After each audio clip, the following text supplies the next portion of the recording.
school and college that wanted to be the class president or the head of the student council. They were glad-handers. They were suck-ups. They were insincere. Egomaniacs. They were egomaniacs, right, ambitious. Well, here they are, folks. They're leading you. They follow their career path to get a job where they never have to do anything other than tell you what to do. One of the things that I have been one of the persons I've been quoting lately and have been encouraging our leaders to focus on is something that Abraham Lincoln said. I think it was the last sentence of, I think it was his second inaugural speech. He said, essentially, we have to appeal to the better nature of our angels. That's right. I'm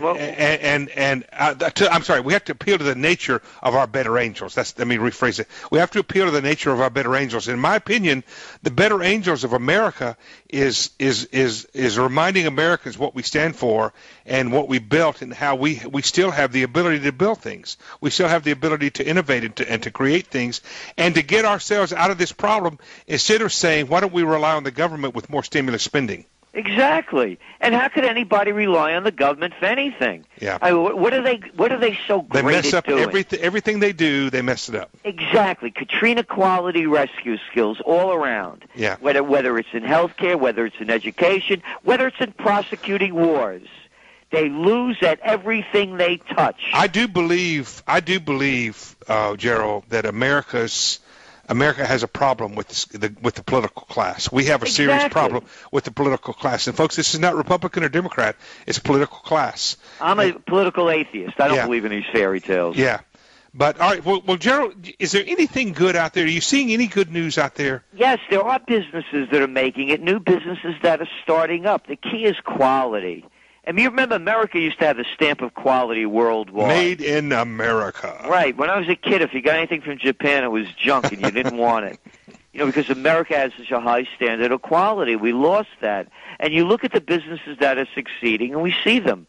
We call it the 20% solution. Mm-hmm. You head for the 20% of the population that will step up to quality. I have a philosophy about why the quality is eroded in America, Gerald, and I think it's Wall Street's problem. I think it's Wall Street has created this. I believe the fealty to the 90-day conference call, the 90-day guidance by major corporations, they're feeling that they're required to do this kabuki dance with analysts every 90 days. I think that's done more to hurt quality and is more dangerous to capitalism than anything else. What do you think? I agree. It's the bottom line mentality. Instead of thinking, I can't run my small business with 90-day thinking. How do they run global companies with 90-day thinking? Well, this whole bottom line thinking is disastrous. And it's all because, in my opinion, of Wall Street. And I think Wall Street's clearly part of the problem. And folks, I didn't just say this since 2008. I've been saying this for a long time. 10 till right back with Gerald Celente. He's got me fired up. Stay with us.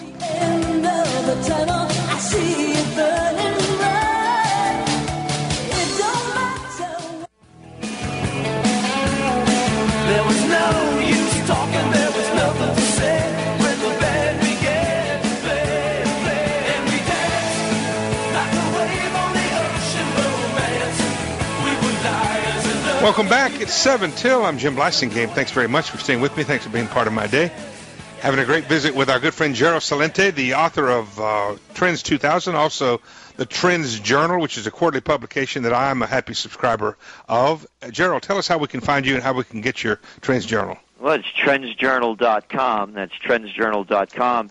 And, Jim, all our trends for the new year, the top trends of 2010, and you can look at it to see what's come about and what hasn't and what to expect next. And we also offer a discount request.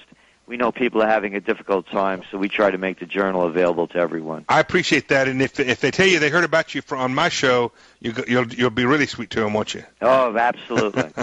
Hey, Gerald, we got an election coming up here in November. That's we got the Tea Party guys coming up. The Tea Party folks are out there. What do you think is going to happen in this next election? Anything good? And there's not going to be much of a change. There'll be some Tea Party people elected, but mostly it'll be just the same old crowd, the two-headed one-party system. As I mentioned, I'm a political atheist. Nothing is going to change in this country until we have real open elections. When I was a kid growing up, Jim, I used to hear, they had an election in the Soviet Union. 98% of the people got reelected. Yeah, just like the U.S. 96% of the incumbents get don't you put back into office. feel though that don't you think that there's a sea change happening out there? Don't you think that people are actually waking up? I mean, I'll tell you when I noticed it, Gerald. The reaction to the TARP funds in September of 2008, when the reaction of the people to that idea of bailing out, providing that money for TARP, and how then it continued through to getting some people thrown out in the in the election of 2008.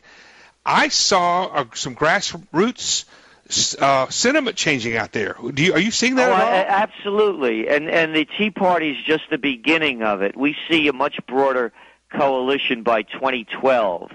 So we don't see a lot of change this year. Yeah. But by 2012, when so much has collapsed, we believe there'll be a new third party. I wrote an article on the anniversary of the Tea Act, which is what created the original Tea Party.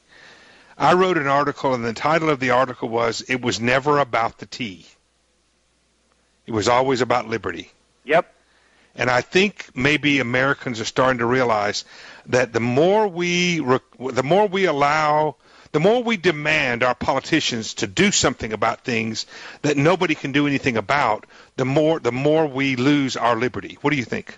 I agree with you 100%. People complain you mentioned about the TARP program and all of the bailouts, rescue packages, and stimulus since.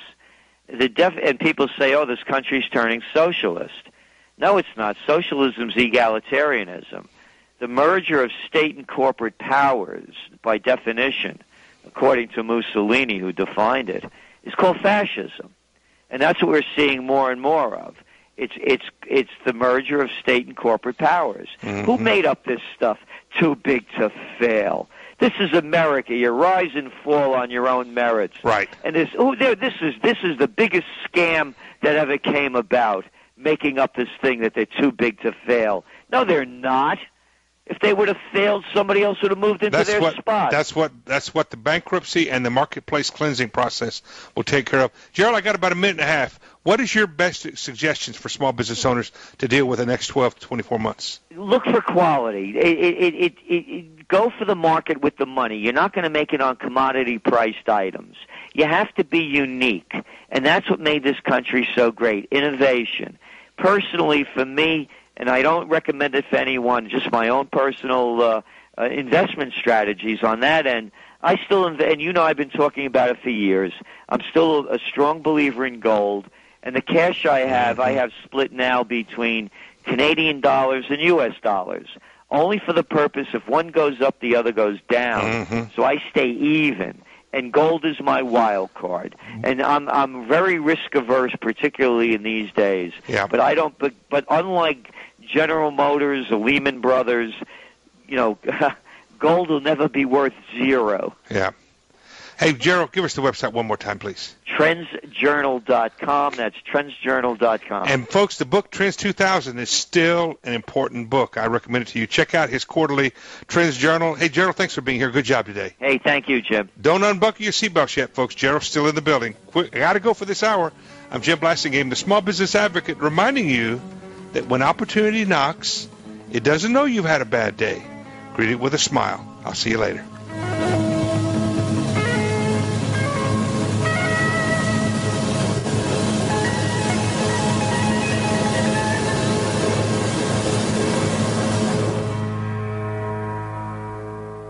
The Small Business Advocate Show with Jim Blasingame is brought to you by FedEx, Administaff, and Palo Alto Software. This is a 2009 copyrighted production intended for the private use of our audience. Except as otherwise provided by copyright law, all other copying, redistribution, or publication without the prior written consent of Small Business Network, Inc. is prohibited. All rights reserved.